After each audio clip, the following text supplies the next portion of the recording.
Hey folks, and welcome to this episode of The Growth Show. Now, The Growth Show is here to help you grow yourself, grow your business, and grow your community. And this guy I've known for 5 years. He is Rob Brennan.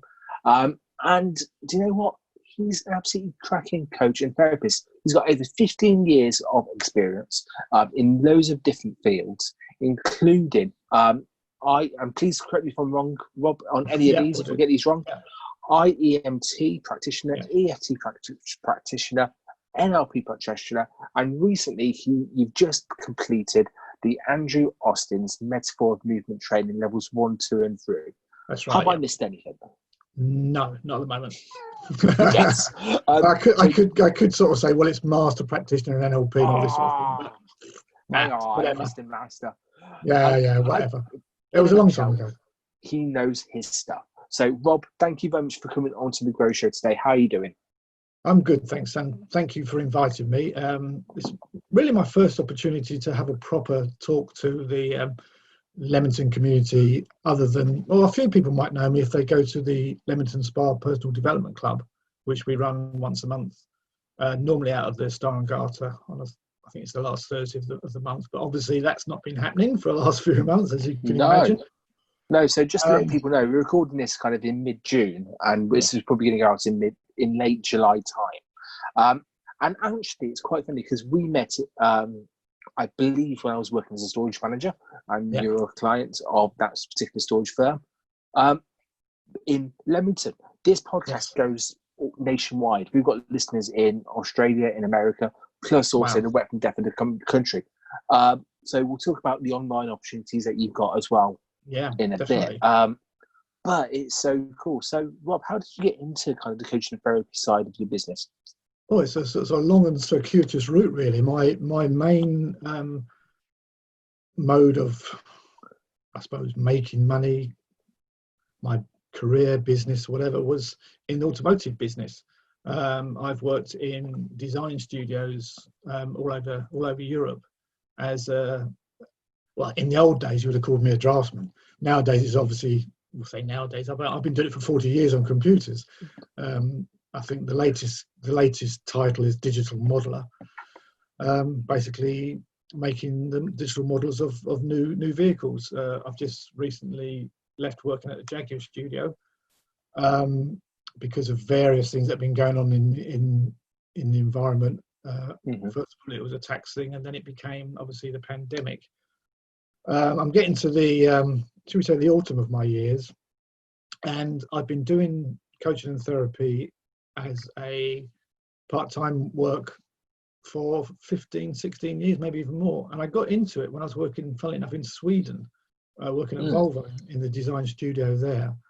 And this was probably around about 2000. And it was the first time I'd worked in a place where they actually allowed you internet access, because lots of places was like, no, everybody stays off the internet, you're going to be wasting your time. But the Swedes were much more laissez-faire about the whole thing. So then I discovered, just as a little advert, this thing called EFT. I thought, oh, what's that? Because I've always been interested in alternative therapies and aromatherapy and that sort of stuff.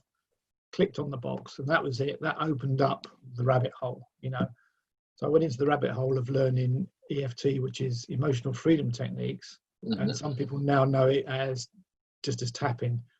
And basically, it's a psychological acupressure technique, to give it its fancy title.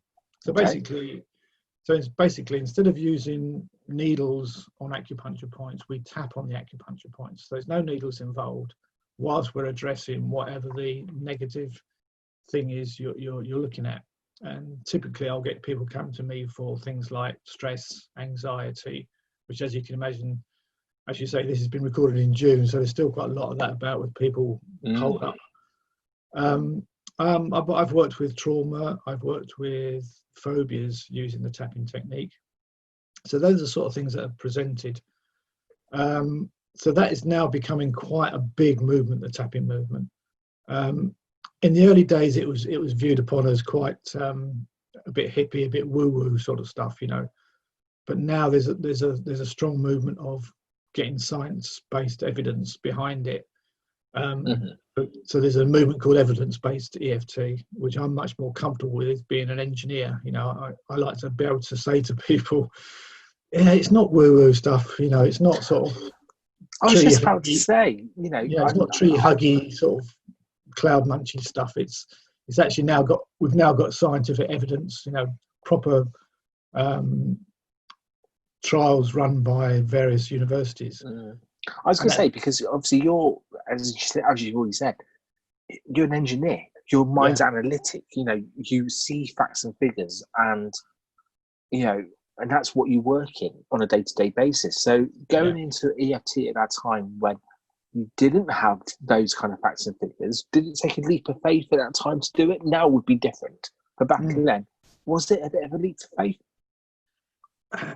Initially, it was just personal development and personal journey. I mean, I've always been a bit of an old hippie at heart, anyway. You know, going back to doing pop festivals in the early 70s, you know, and things like that. So there's still a bit of that hippie vibe in me. So it was personal development, really. But once I'd done the training, and in those days, all you did was buy half a dozen DVDs from the guy who developed it. But what I liked about it was you paid $100 for, I think it was 5 DVDs. It was one of those catchy emails, you know. They're normally $100, but today you can have them for $50. That's sort of malarkey. Yeah. But what I liked about it, what was different, was the guy said, and you're allowed to make 100 copies to give to whoever you want. I thought, okay, that's a good marketing twist. That was a nice one. Yeah. Because his premise was he was retired. He was an engineer as well, or is, I think he's still with us. But he says, I've made my money. I've got a good pension pot. I just want people to know about this stuff. So I thought, okay, I like the cut of this guy's jib. So I ordered them, and I was just blown away by the technique. It's just fantastic.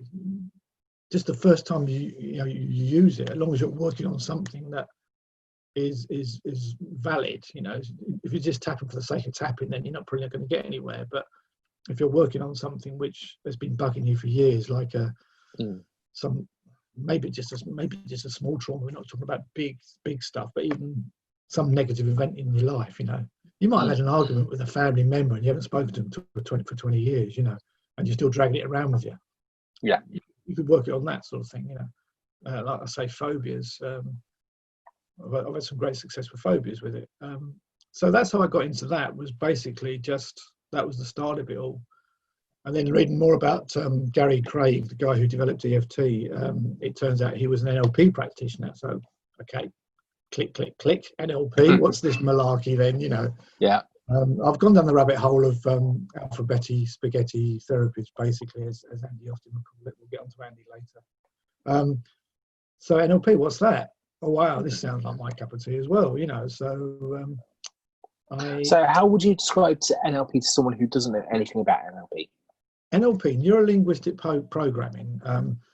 Neuro is your mind, linguistic obviously is language, but that includes body language, and programming is basically changing what's not working into a better methodology, really. NLP is a set of tools that you can use in your everyday life just to make your life better. It enables you to recognize what's not working, and if you're into personal development and change, it gives you the tools you can use to change. And in a nutshell, really, it's for change. It's a tool for change, for positive change. Nice. And that's really what NLP is about. And I tend to not push myself as an NLPer per se. I've trained in NLP to quite a good level with some very, very highly respected trainers over in Ireland, because I used to live in Ireland for nearly 20 years.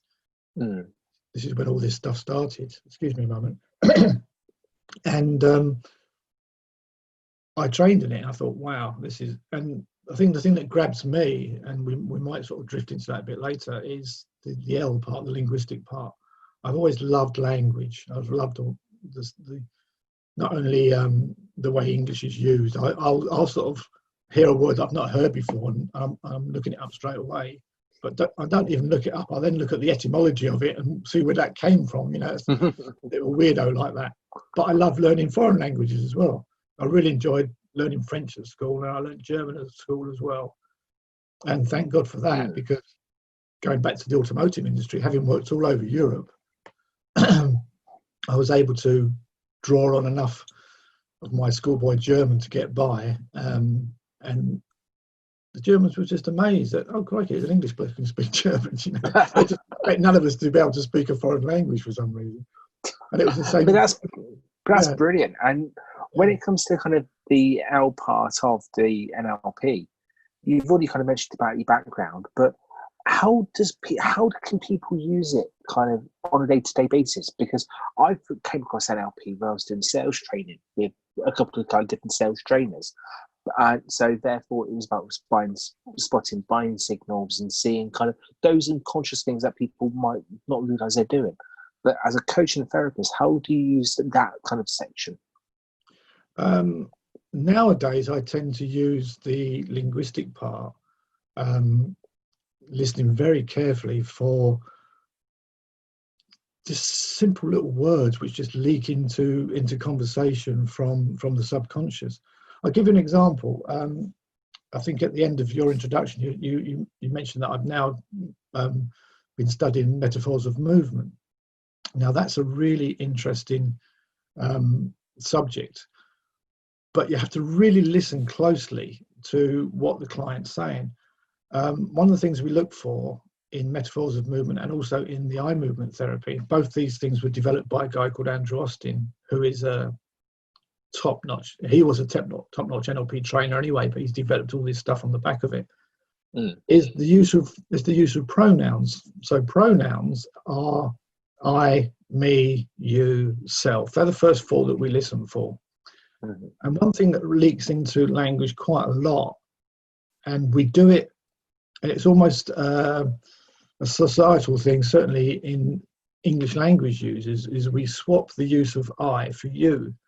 So instead of saying, well, I was walking along the road and I saw this guy just run across the road, and I thought, God, he's gonna get killed if he's not careful. You know, that's the proper use of the self. You know, what you experience. But conversationally, what we do in English, and we do it a lot, is we know what it's like. You're walking along the road and you see this guy running across, and you think, right, that guy's going to kill himself. I've swapped from I to you. I've experienced it. You haven't. But we use that as a way of kind of subconsciously building rapport with people. You're drawing them into your story.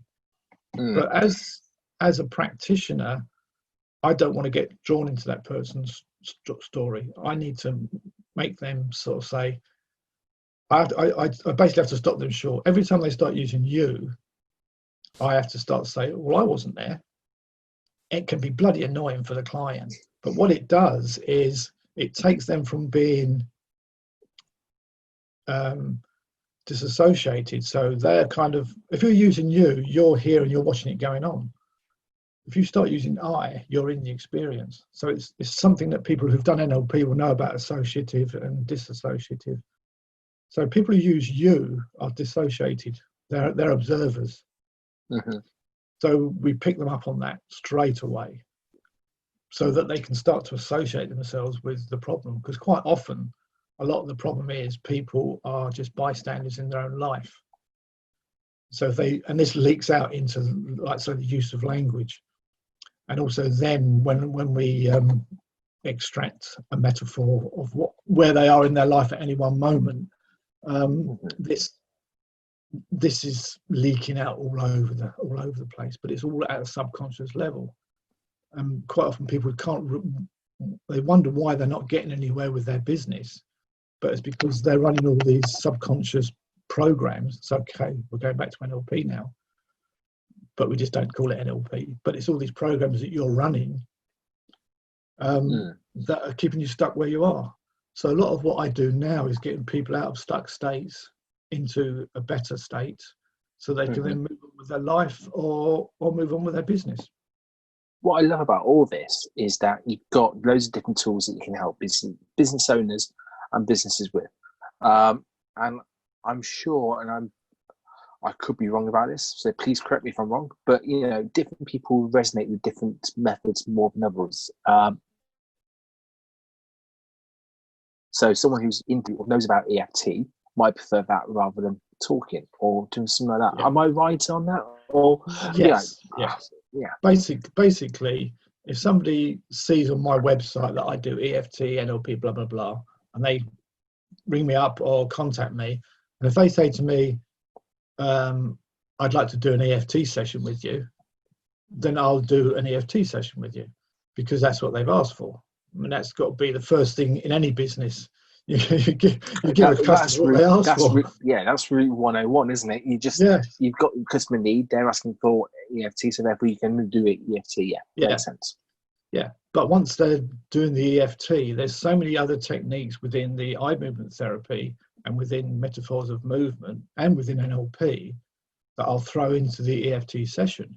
So even just extracting the information from the client to do the EFT session, I'll use snippets of the IEMT, or I might even go into what their metaphor is of where they are at this moment in time. And I'm starting to do that more often now, even though the presenting problem or the request is EFT, I'll say, okay, fine, but what I want to do is find out where you are at the moment in time. And I'll use the metaphors process to find out where they are. Then I'll give them what they want with the EFT. You've always got to give the client what they want. Yeah, and with the metaphors of movement, let's drill into that a little bit more. There's 3 different levels that you're obviously trained in, and you can offer. Now, tell us, and it's all about change. So how can you relate that to a business? Not the owner, but maybe the processes in the business, if you can. I'm just about completing the metaphors of business module, which is actually the first one that Andy offers online. So the first 3 you have to attend, because you've got to do a lot of the processes and the practices yourself to get comfortable with them.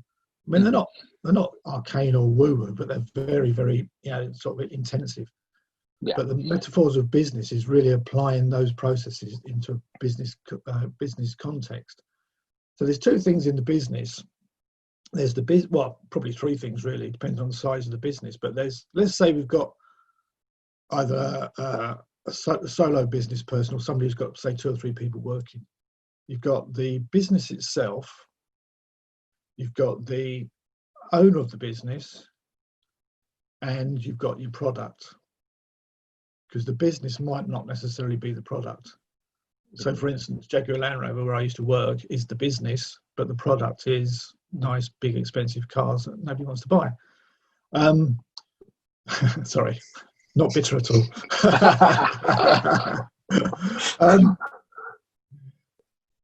But with a small company or a person, you then go into the metaphors of what type of business is it. So, for instance, are you building a business, or are you growing a business? Building a business is obviously architectural.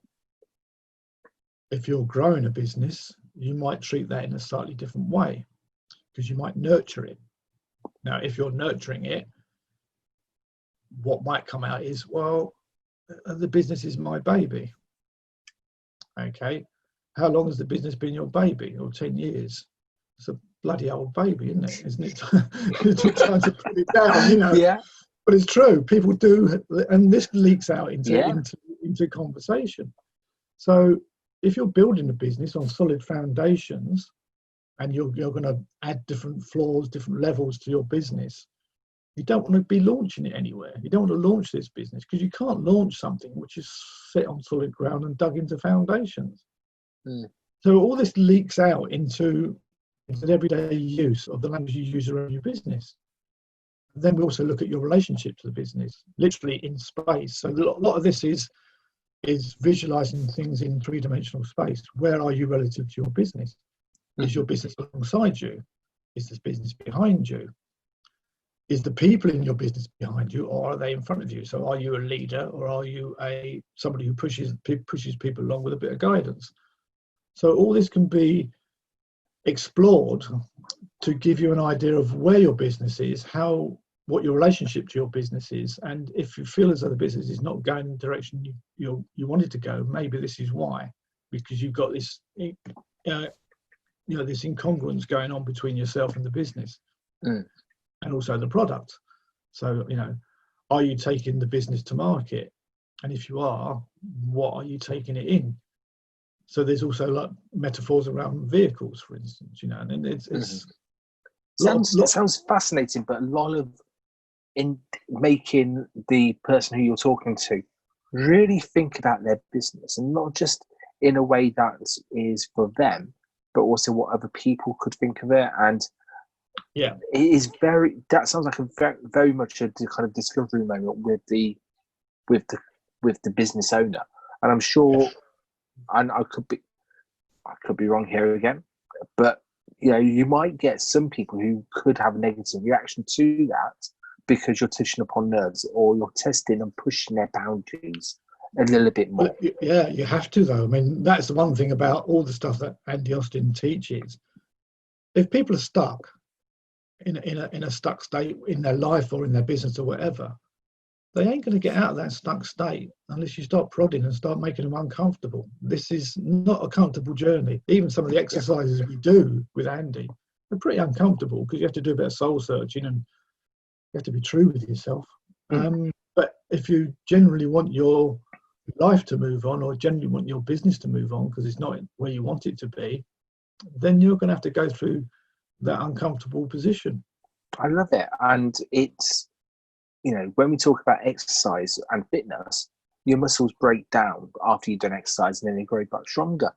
That's exactly what you're doing, but with the mental kind of side of it rather than kind of an actual muscle. Yeah, and the thing with the metaphors work is there's no conclusion to it. You do the process, and then if you're the client, you're left to go away and ruminate, because this stuff will just fire so many things off in your head. I was watching one of the training videos yesterday. This woman, and she'd driven hundreds of miles to go and see Andy for this session, but she'd volunteered to have it videoed. And at the end of it, after about 2 hours, and am I allowed to swear or not? Yeah, that's fine. I'll put the explicit bit on it. Yeah, she just looked at Andy Austin and she said, "You're a effing twat." She says, "I love you, but you're an effing," because he had opened up so much in her head. Yeah. And she says, "I've got to drive all the way home now with all this going on in my head." Yeah. That was just a simple 2-hour session. But it did open up so many doors. That's brilliant. And I think actually a lot of people need to go through that experience, and actually go through that experience, even if they're not, even if they don't feel stuck. It's still good to look at your business and look at your perspective and look at your mindset and get someone else to kind of push those boundaries, because it just frees you up so much. Yeah. And even if it's not stuck, but if it's just bumbling along and you're quite happy with it bumbling along, but is there anything simple I could do to get it moving? Maybe just a quick, but like a 1 or 2 hour session, just looking at the whole metaphorical aspect of yourself and the business could work wonders, Nice. Well, we're sadly coming up to the end of the episode now, but that probably leads on nicely to my last 2 parts of the show, which is, first of all, let's kind of, if people did want to find out more information about you, how can they get in touch with you on social media? Is it email? It's best, website. How can people get in touch? All the above, really. As far as social media is concerned, I've got my own Facebook page, which is Rob Brennan Therapy. So you can contact me via that if you want to, and have a bit of a mooch around, see the sort of things I've been posting. My website is robbrennantherapy.com. I love it. It's nice and simple. Yeah, funnily enough, you talk about that because I've had all sorts of different names. And in the end, I said, well, at the end of the day, I'm just selling me. I'm selling me and my experience, So it's become robbrennantherapy.com. There's a contact page on there, which will bounce an email to me. If you want to drop an email direct, robert@robbrennantherapy.com, and that'll get to me as well. Nice. And my final bit that I ask every person who comes onto the show is, what would your final thought of the show be? So this is your one takeaway point that you had to get into this show and people must listen to. So Rob, what is your final thought? My final thoughts are really, I think, everybody wants a USP. Everybody wants to be different. I think my difference is that I get you to look at two things. How did I learn to feel this way? And how did I learn to be this way? Because one is all about emotions and one is all about identity. And both those things will cover pretty much everything. So whether it's a personal problem or whether it's a business problem, if you're stuck, those are the things we'll explore. And then it's left up to you really to do the work. But I'll just point you in the right direction. I'll be alongside you, and hopefully you can move from there. I love it. Thank you so much for your time. We'll put links welcome. to your website and a few other bits in the show notes. So please, if you want to get in touch with Rob, please do. Check out his website. Check out even down to his workshops, down to his personal development group on Meetup, and the book club that he kind of runs as well. Everything that he works is there to help you guys grow. So Rob, thank you so much for coming onto the show, and let's catch up soon. Thanks, Gary. Thanks for inviting me. Appreciate it. Bye now. Cheers. Okay. Bye-bye.